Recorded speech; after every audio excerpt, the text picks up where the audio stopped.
با قوتابیبوونی تەرخانکراو شوێنکەوتنی عیسای مەسیح پێویستی دەکات کە ئامۆژگاریەکانی پەیڕەو بکەین.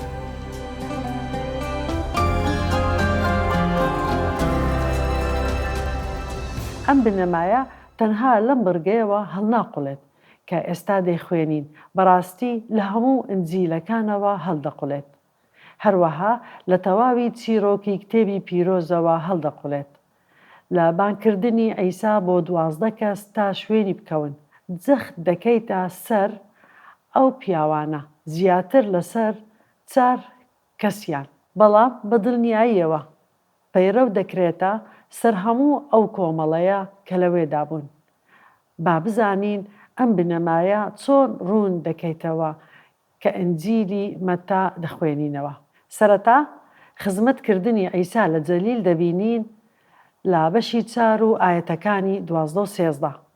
کاتێک عیسا بیستی، یەحیا گیراوە، گەڕایەوە بۆ ناوچەی جەلیل، ناسیڕەی بەجێهێشت و هات لە شاری کەفەرناحوم نیشتەجێ بوو کە لەسەر دەریاچەیە لە سنووری زەبەلۆن و نەفتالی.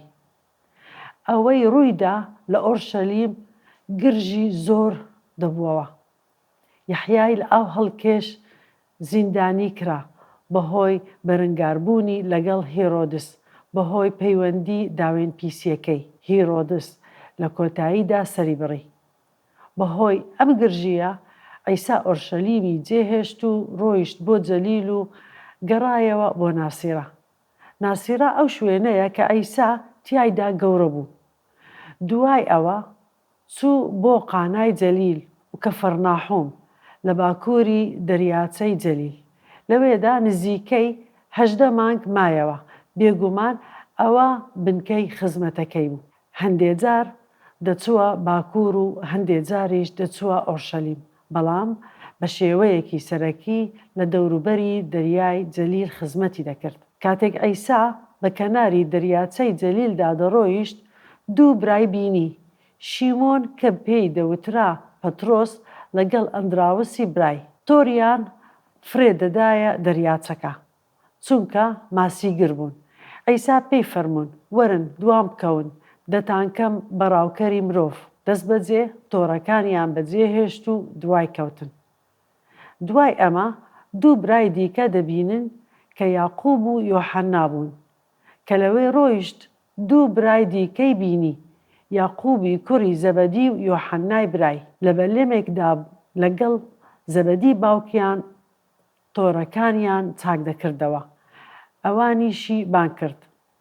دیارە ئەوان هاوبەش بوونە لەگەڵ شیمۆن و ئەندراوس لە ماسیگرتن.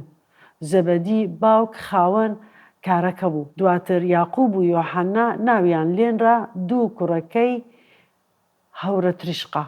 دەست بەجێ بەلەمەکە و باوکیان بەجێهێشت و دوای عیسا کەوتن.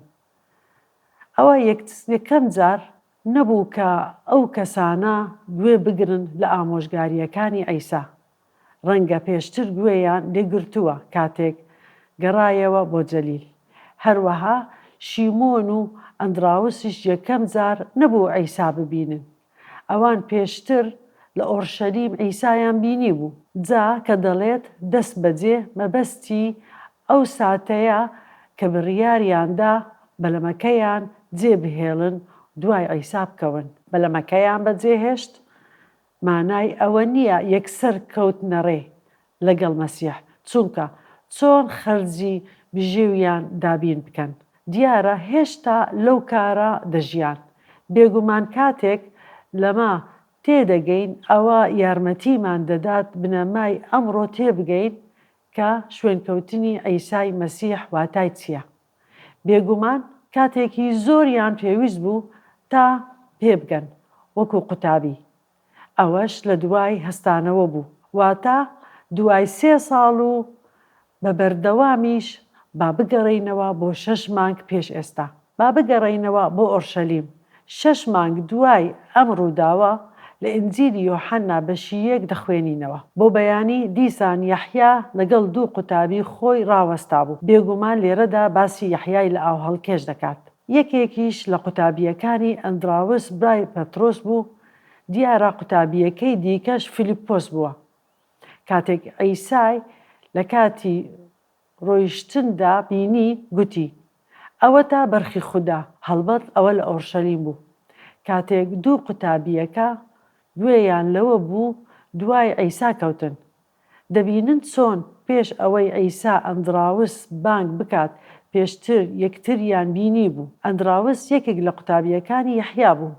هەر بۆیە بە شیمۆنی برای گوت مەسیحمان دۆزیەوە. دوای ئەوە عیسا پێی فەرموو تۆ شیمۆنی کوڕی یۆنای، ناوت بە پەترۆس دەبرێت، واتە تاشبەرد. ئەمە هەمووی پێش 6 مانگ ڕوویدا لەوەی کە داوای لێکردن تۆڕەکانیان جێبهێڵن. ئایا پێگەیشتبوون کاتێک عیسا بانگی کردن؟ بێگومان نەخێر. ماوەی 3 ساڵ و نیو پرۆسەی پێگەیشتن بەردەوام بوو. بۆیە گوتمان ئەم بنەمایە لە هەموو ئنجیلەکان براوە. پرۆسەی ئامادەکاری بوو بۆ ئەو پیاوانە توا شوێنکەوتەی عیسای مەسیح بن. بۆیە با دووبارە بنەماکە بخوێنینەوە. شوێنکەوتنی عیسای مەسیح پێویستی دەکات کە ئامۆژگاریەکانی پەیڕەو بکەین. قوتابیەکان 3 ساڵ و نیویان پێویست بوو تا ئەمە فێر بن. ئەوەش دوای هەستانەوەی عیسای مەسیح بوو کاتێک قوتابیەکانی کۆ کردەوە کە پەرتەوازە بوون جا قوتابیەکانی نارد دوای بەرزبوونەوەی بۆ ئاسمان. پرسیاری تێڕامان و وەڵامدانەوە. چۆن ئەمە پەیڕەو بکەین؟ ڕاستە قوتابیەکان بانکراوی تایبەتی عیسا بوون، تا مردنی شوێنکەوتەی بوون. پرسیارەکە ئەمەیە چۆن بنەماکانی بە قوتابی بوونی ڕاستەقینە لە ژیانماندا پەیڕەو بکەین لە خانەوادە و لە کلێسا. با بڕۆینە ئەفەسۆس بەشی 4 ئایەتی 1. منی بەندەکراو لە پێناوی مەسیحی خاوەنشکۆ لێتان دەپاڕێمەوە بە شێوەیەکی بژین شایانی ئەم بانگەوازە بێت کە پێی بانکراون. ئێمە وەکو باوەڕدار هەمومان بانکراوین بۆ شوێنکەوتنی عیسا. یەکەم بۆ ڕزگاربوون، دواتر بەپێی خواستی ئەو بژین. چۆن؟ بەپێی ئەو بنەمایە کە فێری بووین. پۆلس چەند جارێک وشەی ڕەفتار بەکاردەهێنێت. بە شێوەیەک ڕەفتار بکەن شایستە بێت. چۆن؟ بە ژیانی نوێ نەک وەکو ژیانی کۆنمان. دواتر دەڵێ بە ڕووناکیدا ڕەفتار بکەن. دواتر بە دانایی ڕەفتار بکەن. بزانن خواستی خوددا چییە. ئەوە هەمووی لە ئەفەسۆس بەشەکانی 4 تا 6 دا هەیە. لە کۆتاییدا دەڵێت بە هێزی خوددا ڕەفتار بکەن. ناتوانیت بە هێزی خۆت بیکەیت. چەکی تەواوی خوددا لەبەر بکەن. لێرەدا لە ژیانی قوتابیەکان پەیڕەوی بنەماکە دەبینین کە عیسا بانگی کردن تا ببنە ڕاوچی مرۆڤ. لەوێوە گەشتەکە دەستی پێکرد. ماوەی 3 ساڵ و نیو دەست بە تێگەیشتنی ئەوەیان کرد کە واتای شوێنکەوتنی عیسا چییە. پرۆسەیەکی بەردەوامە. با پێکەوە چاوێک بە بنەماکە بخشێنین. شوێنکەوتنی عیسای مەسیح پێویستی دەکات کە ئامۆژگاریەکانی پەیڕەو بکەین.